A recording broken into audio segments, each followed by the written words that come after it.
చేయబడును. Semi automatic hydraulic double die buffet plate paper plate making machine అంటారు. ఈ మిషన్లో మనం రౌండ్ బఫే ప్లేట్ తయారు చేసుకోవచ్చు.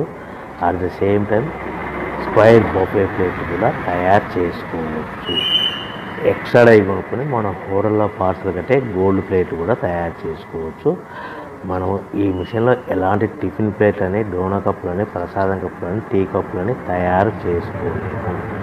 మిషన్ కొనుక్కున్న తర్వాత దీనికి వచ్చే 2HP మోటార్ని ఇంటి కరెంటు మీటర్ కాకుండా దీనికి సపరేట్గా commercial category 2 meter single phase meter fit చేసుకోవాల్సిందిగా మీకు అందరికీ తెలియజేస్తున్నాను. సో మనకు buffet plate, square buffet plate, round buffet plate, మనకు ప్రతి ప్లేట్ మీద ఖర్చులన్నీ పోను 10 పైసల నుంచి 15 పైసలు, 10 పైసల నుంచి 15 పైసలు లాభాలు ఉంటాయని మీకు అందరికీ తెలియజేస్తున్నాను. మిషన్